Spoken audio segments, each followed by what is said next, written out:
வணக்கம் நண்பர்களே. நம்ம இன்றைக்கி நிறையா விஷயங்களை பார்க்க போகிறோம். அதாவது பொதுவாக ஒரு போர்வெல்லில் ஏன் தண்ணி குறையுது அப்படிங்கிறத பற்றி மூலியமே பார்த்துருவோம். அதே மாதிரி நிறைய பேருக்கு நிறையா சந்தேகங்கள் இருக்குது. ஒரு போர்வெல் அமைக்கும் போது சரியான முறையில் அமைக்கிறாங்களா, அது சரியான முறையில் அளவுகளை சொல்கிறாங்களா, அந்த தண்ணியோடைய அளவை, அந்த நீரோட்டம் பார்க்குறதுல இருக்கிற நிறைய குழப்பங்கள் இருந்துகிட்டே தான் இருக்குது. அதே மாதிரி இன்றைக்கி வறட்சியோடைய அளவுகள் எல்லா இடங்கள்லையுமே அதிகமாகிடுச்சு. இப்போ நாங்கள் இருக்கக்கூடிய எங்களை சார்ந்த பகுதியிலையுமே கடுமையான வறட்சியை நாங்கள் பார்க்க ஆரம்பிச்சிட்டோம். போன வீடியோலையும் அதுதான் நான் சொல்லியிருந்தேன். ஏன்னா கடலோரங்கள்லேயே தண்ணீர் கிடைக்கிறது அரிதான ஒரு சூழ்நிலை ஆகிப்போச்சு. அப்படிங்கும்போது கண்டிப்பாக மற்ற உள் மாவட்டங்களில் தண்ணீர் தட்டுப்பாடு அதிகமாக தான் இருக்கும்.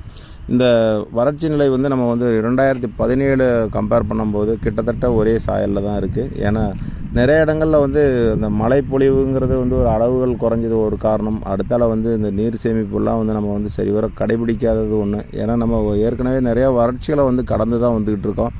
அது மாதிரி இப்போ இருக்கக்கூடிய வறட்சியும் ரொம்ப ஒரு கடுமையான போக்கு தான் தெரியுது. அதே மாதிரி போர்வெல் அமைக்கிறோம் அப்படிங்கும்போது நிறையா பேருக்கு இந்த போர்வெலை ஆழப்படுத்தலாமா, இல்லை அவங்க என்னோடய கமெண்ட் பாக்ஸில் கேட்கக்கூடிய கேள்வி அதே தான். அந்த போர்வெலை ஆழப்படுத்துறதுனா என்ன மாதிரி முறைகளை பயன்படுத்தணும், எவ்வளோ ஆழங்கள் போடலாம் அப்படின்னு சொல்லி கேட்குறாங்க. ஏன்னா ஒவ்வொரு இடங்களும் ஒவ்வொரு மாதிரி கல் அமைப்புகள் கொண்டது, நீர்மட்டங்களை கொண்டது. பூமியில் பரவலாகவே நான் சொன்ன மாதிரி நிறையா வீடியோக்களில் சொன்ன மாதிரி நீர்மட்டங்கள் என்பது எல்லா இடங்கள்லையுமே பரவலாக இருக்கும். ஆனால் அது எவ்வளோ ஆழங்களில் இருக்குங்கிறத நம்ம யாராலையுமே கண்டிப்பாக கண்டுபிடிக்கிறதுக்கான வாய்ப்புகளே கிடையாது.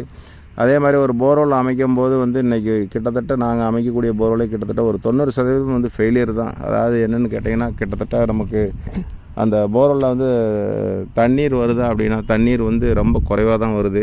ஏன்னா அந்த நிலை என்னென்னு கேட்டிங்கன்னா அந்த வறட்சி தான். ஏன்னா அந்த மேலே இருக்கக்கூடிய நீர்மட்டங்கள்லாம் எளிதாக குறையும் போது கண்டிப்பாக அடுத்து வரக்கூடிய கீழே ஆழங்களில் இருக்கக்கூடிய நீர்மட்டங்கள் முழுமையாக நம்மளால் எடுக்க முடியுதானா, அதுவும் முடியலை. அதனால் நாங்கள் அமைக்கக்கூடிய போர்வெல் கிட்டத்தட்ட ஒரு 80லேருந்து 90% தண்ணீர் மிக குறைவாக தான் இருக்குது. ஒரு 10% மட்டும்தான் தண்ணீர் கரெக்டான முறையில் கிடைக்குது. அதனால் இந்த நேரங்களில் போர்வெல் அமைச்சா நமக்கு முழுமையான தண்ணீர் கிடைக்குமா அப்படின்னா, கண்டிப்பாக இந்த நேரங்களில் அமைக்கும்போது ஏதோ சில இடங்களில் தண்ணீர் கிடைக்கிறதுக்கான வாய்ப்புகள் உண்டு. அந்த தண்ணீருமே அதிக நாள் நீடிக்குமானா அதுவும் சந்தேகங்கள் தான். ஏன்னா இந்த நீர்மட்டங்கள் எல்லாமே எப்படி அமைஞ்சிருக்குன்னா, நம்மளுடைய பாறை இடுக்குகள் எந்த அளவுக்கு விரிவாக இருக்கோ அந்த அளவுக்கு அந்த நீர்மட்டத்துடைய அளவுகள் ஓரளவுக்கு தாக்கு பிடிச்சிருக்கும். அதே மாதிரி சில போர்வெல்லாம் அமைக்கும்போது ஒரு மட்டங்களில் மட்டும் தண்ணீர் கிடைக்கக்கூடிய போர்வெல்லாம் கண்டிப்பாக இந்த கோடை காலத்தில் நின்று போகிறதுக்கான வாய்ப்புகள் உண்டு. அதே மாதிரி இந்த போர்வெல்லை நம்ம ஆழங்கள் அதிகமாக கொண்டுட்டு போகும்போது அதுலேயும் இந்த மட்டங்கள் வறண்ட மட்டங்கள் இருந்தது அப்படின்னா மேலே கிடைக்கக்கூடிய நீர்மட்டத்தை ஃபுல்லாக அது கண்டிப்பாக இழுக்கிறதுக்கான வாய்ப்புகள் உண்டு. அந்த நீர்மட்டமெல்லாம் எங்கே போகும்னா அடுத்த ஒரு வறண்ட நீர்மட்டத்தில் இறங்கி அது வேறு ஏதாவது ஒரு போர்வெல் அந்த ஆழங்களில் ஓட்டியிருந்தாங்கன்னா கண்டிப்பாக அதுக்கு டைவெர்ட் ஆயிரும். அது மாதிரி நிறையா ஒரு பிரச்சனைகளை நம்ம நாளுக்கு நாள் சந்திச்சுட்டு வரோம். சில இடங்கள்லாம் ஒவ்வொரு நண்பர்கள் போடக்கூடிய மெசேஜை பார்த்தா நமக்கு ரொம்ப ஆழங்கள் போயிட்டுமோ அப்படிங்கிற ஒரு இது இருக்குது. ஏன்னா வருடத்திற்கு வருடம் நாங்களே ஆழத்தை அதிகப்படுத்திட்டு தான் போகிறோம். ஏன்னா நாங்கள் அமைக்கக்கூடிய ஏரியாக்களில் வெறும் ஒரு 200-300 அடிக்கு மேலே யாரும் போர்வெல்லே அமைக்க மாட்டாங்க. இன்றைக்கி இங்கேயே ஒரு 500, 600, 800 அடி வரையுமே சாதாரணமாகவே ஓட்டக்கூடிய ஒரு சூழ்நிலைக்கு வந்துட்டோம்.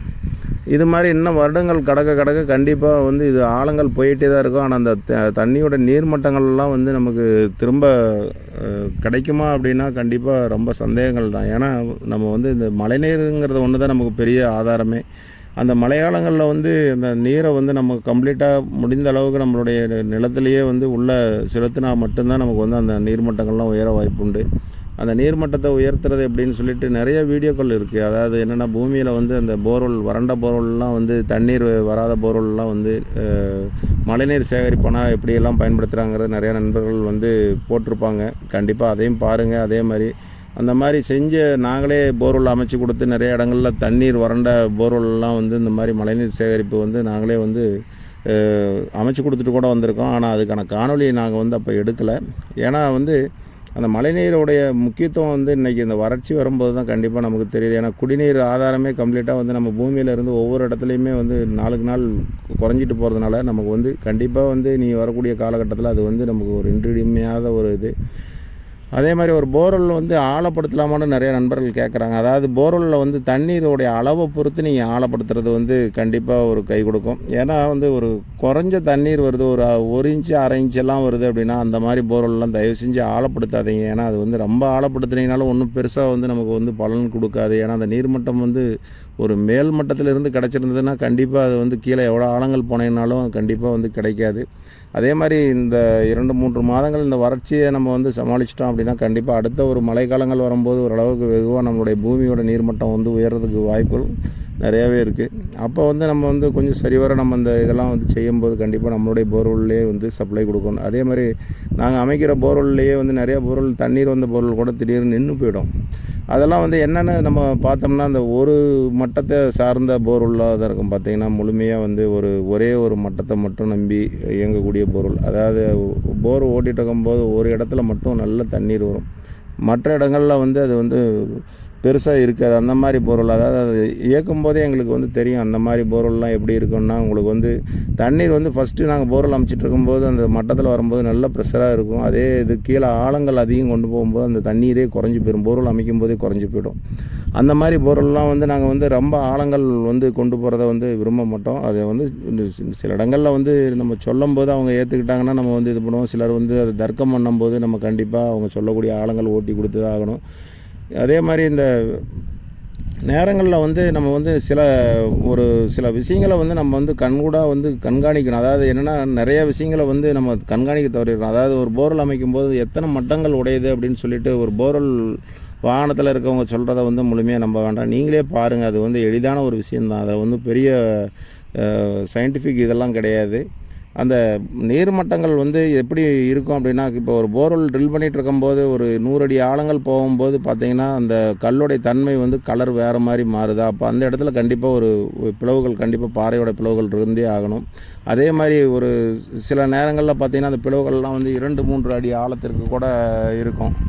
சில இடங்களில் வந்து ஒரு 1/2 அடி ஆழத்திற்கு கண்டிப்பாக இருக்கும். அந்த மாதிரி மாறி மாறி போகக்கூடிய ஒரு சூழ்நிலையில் கண்டிப்பாக வந்து நமக்கு தண்ணீர் வந்து கிடைக்கிறதுக்கான வாய்ப்புகள் அந்த பிளவுகளில் தான் இருக்கும். ஏன்னா பாறைகள் வந்து உங்களுக்கு அந்த பிளவுகள் இல்லை அப்படின்னால் கண்டிப்பாக நமக்கு வந்து தண்ணீர் வந்து நிச்சயம் இருக்கிறதுக்கு வாய்ப்புகளே இல்லை. ஏன்னா நிறையா போர்வெல் வந்து ட்ரை போர்வெலாக இருக்குது அப்படின்னா அந்த இடத்துல வந்து ஒரு கல்லோடைய அமைப்பு பார்த்திங்கன்னா ரொம்ப கடினத்தன்மையாக இருக்கும், ஒரு சின்ன கிராக்கு கூட இருக்காது.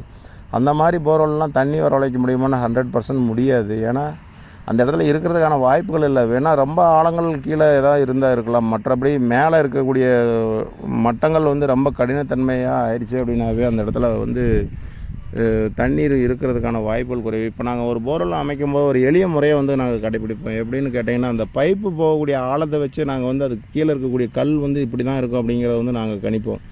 கண்டிப்பாக அது எப்படின்னா, ஒரு கல்லுடைய ஆழங்கள் வந்து மேல்மட்டம் வரை, மண்ணுடைய மேல்மட்டம் வரையுமே அந்த கல் வந்து ஸ்ட்ராங்கான கல்லாக இருந்ததுன்னா கண்டிப்பாக அது வந்து மாறதுக்கான வாய்ப்புகள் ரொம்ப ரொம்ப குறைவாக தான் இருக்குது. நிறைய இடங்களில் நாங்கள் வந்து போர்வெல் அமைச்ச ஒரு அனுபவத்தில் நாங்கள் வந்து இந்த பைப்பு எவ்வளோ ஆழங்கள் அதிகமாக போகுதோ அந்த இடங்கள்லாம் வந்து ஓரளவுக்கு தண்ணீர் வந்து கிடச்சிடும் எங்கள் ஏரியாவில். அதே வந்து தண்ணீர் வந்து பைப்புடைய ஆழங்கள் ரொம்ப கம்மியாக இருக்குது, ஒரு 20 அடி 10 அடி அளவுலேயே வந்து நமக்கு வந்து பாறைகள் வந்துடுது அப்படின்னா அந்த இடங்கள்லாம் தண்ணீர் வரதே கிடையாது. அதை வந்து நாங்கள் நிறையா போர்வெல், ஏன்னா பல வருடங்களாக நாங்கள் போர்வெல் அமைச்சிட்டு இருக்கிறதுனால இதில் வந்து நாங்கள் தெரிஞ்சுக்கிட்ட விஷயம். அது மாதிரி ஒவ்வொரு ஏரியாவுக்கும் ஒவ்வொரு தன்மை இருக்கும். கண்டிப்பாக வந்து சில ஏரியாக்களில் வந்து அந்த பாறை வந்து மேலே ஒரு 10-20 அடியே ஸ்டார்ட் ஆகக்கூடிய இடங்கள்லாம் இருக்குது. அது மாதிரி சில மாவட்டங்கள் அந்த மாதிரி முழுமையாக அந்த மாதிரியே இருக்கக்கூடிய இடங்கள்லாம் இருக்குது. அந்த மாதிரி இடங்களில் வந்து தண்ணீர் வரத்து இருக்குமானா கொஞ்சம் குறைவாக தான் இருக்கும். ஏன்னா அந்த பாறை வந்து எந்த அளவுக்கு ஆழத்தில் இருக்குது, அந்த கல்லுக்கு வந்து கடினமாக இருக்குது அப்படிங்கிறதெல்லாம் வந்து முறியுது, அடுத்த பாறைகள் வந்து பிளவு, அந்த நீர்மட்டம்லாம் இருக்குது அப்படிங்கிறத வந்து நம்ம கண்டே பிடிக்க முடியாது.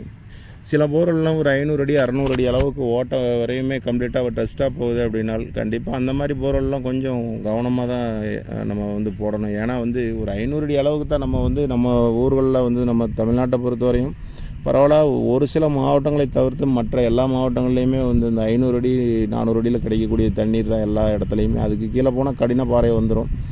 அதே மாதிரி நாங்கள் சார்ந்திருக்கக்கூடிய இந்த பகுதியே வந்து 3 பிரிவாக நாங்கள் வந்து பிரித்து வச்சுருக்கோம். ஒரு ஏரியாவை எடுத்துட்டிங்கன்னா அதில் வந்து முழுக்க கல்லான ஏரியா. அந்த இடத்துல வந்து நமக்கு வந்து தண்ணீரே ரொம்ப அளவு கம்மியாக தான் வரும். எந்த காலகட்டத்தில் மழையே பெஞ்சிட்டு இருக்கும்போதும் போரில் அமைச்சா கூட அந்த மாதிரி தான் கிடைக்கும். அதே வந்து ஒரு சில இடங்கள், அதாவது இன்னொரு பகுதியில் வந்து உங்களுக்கு வந்து ஒரு மிதமான பாறை இருக்கும். அந்த இடங்களில் வந்து சில இடங்களில் ஒரு வயல்லையே எடுத்துட்டிங்கன்னா ஒரு ஓரங்களில் கிடைக்கக்கூடிய நீர் ஆதாரம் மறுபக்கம் கிடைக்காது. அதே இன்னொரு பகுதி வந்து இன்னொரு பிரிவாக நாங்கள் பிரிச்சிருக்க ஏரியா வந்து கடல் சார்ந்த ஏரியா. அங்கே வந்து உங்களுக்கு வந்து நமக்கு வந்து தண்ணி பாறைகள் வந்து கம்ப்ளீட்டாக வந்து ஒரு மாதிரி ஒரு எல்லோ கலரில் உள்ள ஒரு பாறை. அதாவது நாங்கள் வந்து இது இங்கே மாங்குட்டை பாறைன்னு சொல்லுவோம். அது என்ன சொல்லுவாங்கன்னு தெரியாது. அந்த மாதிரி பாறைகள் வந்து வரும். அதில் வந்து அதற்கு கீழே வந்து கிடைக்கக்கூடியது கருங்கல்லாக தான் இருக்கும். ஆனால் அந்த கருங்கல் அமைப்பு எந்த இடத்துல ஸ்டார்ட் ஆகுதோ அந்த இடத்துல வந்து ஒரு நன்னீர் கிடைக்கும். போர்வெல்லில் வந்து கண்டிப்பாக ஒரு நல்ல தண்ணியே கிடைக்கும். கடலோரத்தில் வந்து உப்பாக வரும் அப்படின்னு சொல்லி எல்லோரும் நினைப்பாங்க. கண்டிப்பாக அப்படி கிடையாது. நாம் வந்து அமைக்கக்கூடிய ஒரு பாதி ஏரியா வந்து அந்த மாதிரி இதுதான் மணல் பாங்கான பகுதி. அதில் வந்து வண்டி வாகனங்களே கொண்டு போக முடியாது. ஆனால் அதுக்கான ஒரு மெத்தடில் வந்து நாங்கள் அந்த வண்டி வாகனத்தெல்லாம் உள்ளே கொண்டுட்டு போவோம். அந்த மாதிரி இடங்களில் அமைக்கக்கூடிய போரில் வந்து மெத்தடும் வந்து வேறு மாதிரி தான் இருக்கும். இருந்தாலும் அந்த இடத்துல கிடைக்கக்கூடிய தண்ணீருடைய அளவும் நல்லா இருக்கும். சில நேரங்களில் வந்து தண்ணியோடைய அளவெல்லாம் பார்த்தோம்னா நார்மலாக ஒரு மேட்டு பகுதியில் எந்த அளவுக்கு கிடைக்குதோ அதே அளவுக்கு கிடைக்கும். அந்த மாதிரி இதில் வந்து என்னென்னா உங்களுக்கு வந்து தண்ணீருடைய ஆழங்கள் அதிகமாக போயிடக்கூடாது. அந்த மாதிரி இடங்களில் நாங்கள் அதிக ஆழங்கள் கொண்டுட்டு போனோம்னா அடுத்து அந்த கல் வந்து அந்த கருங்கல் முறிஞ்சு அடுத்த பாறை வந்தது அப்படின்னா கண்டிப்பாக கொஞ்சம் கடல் தண்ணி வந்து உள்ளே வர்றதுக்கான வாய்ப்புகள் உண்டு. அது வந்து இந்த சுனாமிக்கு அப்புறம் கொஞ்சம் நிறையா மாறுதல் ஏற்பட்டிருக்கு. அந்த ஆழங்கள் வந்து ரொம்ப ஆழங்களில் உப்பு தண்ணி வந்தது எல்லாமே இப்போ கொஞ்சம் மேல்மட்டமாகவே வர ஆரம்பிச்சிருச்சு. அது மாதிரி இன்றைக்கி வந்து போர்வெல் அமைக்கும் போது தண்ணீர் வந்து நமக்கு எந்த அளவுக்கு போர்வெல் அமைச்சிட்டு இருக்கும்போது வருதுங்கிறதையும் நம்ம கண்டிப்பாக கவனிக்கணும். அதை வந்து நம்ம எவ்வளோ கணக்கீடு பண்ணுறதுன்னு நிறைய பேர் வந்து கேட்டிருந்தாங்க. அதை வந்து கணக்கீடு பண்ணுறது ரொம்ப சிம்பிள் தான். நீங்கள் உங்கள்கிட்ட ஒரு சாதாரண ஒரு பிவிசி குழாய் எடுத்துகிட்டு போய் நம்ம அதில் வந்து அந்த தண்ணீர் போகக்கூடிய பாதையில் வச்சு நம்ம அளவிட்டோம்னாவே தெரிஞ்சு போகும். அதாவது இப்போ நார்மலாகவே எல்லாத்துட்டையும் நம்ம வந்து இந்த 1 இன்ச்சு 2 இன்ச்சு 3 இன்ச்சு இதெல்லாம் பைப்பு வந்து எளிதாகவே வீட்லேயே இருக்கும். அந்த மாதிரி ஒரு பைப் எடுத்துகிட்டு போய் நமக்கு வந்து அந்த போகக்கூடிய தண்ணீரை வந்து இந்த ஒரு சின்ன பாத்தி மாதிரி அமைச்சு அதில் வந்து நம்ம அந்த பைப்பை வச்சு நம்ம அளவிட்டு ஈஸியாக தெரிஞ்சுக்கலாம். நமக்கு வந்து அதே மாதிரி ஒரு போர்வெல் ஓட்டும் போது கிடைக்கக்கூடிய நீர் வந்து மோட்டருக்கு வந்து வருமா அப்படின்னா கொஞ்சம் குறைவாக தான் வரும். ஏன்னு கேட்டிங்கன்னா மோட்டருடைய இயக்கம்ங்கிறது வேறு. நாங்கள் போர்வெல் அமைக்கும் போது நாங்கள் செய்யக்கூடிய வேலைகள் வந்து வேறு மாதிரி ஒரு இது. என்னென்னு கேட்டிங்கன்னா நாங்கள் வந்து ஏர் ப்ரெஷர் மூலமாக நம்ம வந்து ட்ரில் பண்ணுறோம். அப்போ வந்து உள்ளே என்ன பொருள் இருந்தாலும் அதை கம்ப்ளீட்டாக வந்து வெளியே கொண்டுட்டு வந்துடும். அது மாதிரி நேரங்களில் வந்து அந்த தண்ணீருடைய அளவுகள் வந்து கொஞ்சம் மாறுபடுறதுக்கான வாய்ப்புகள் உண்டு. கண்டிப்பாக வந்து இன்றைக்கி வந்து சாதாரணமாக வந்து ஒரு 2-3 இன்ச்சுக்கு மேலே வரக்கூடிய போர்வெல் வந்து ஓரளவுக்கு கோடை காலங்கள்லேயும் வந்து ஒரு குறைஞ்சபட்சம் ஒரு அரைவாசி நமக்கு குறைஞ்சா கூட ஒரு அரைவாசி தண்ணீர் வந்து நமக்கு திரும்ப கிடைப்பதற்கான ஒரு நல்ல வாய்ப்புகள் இருக்குது.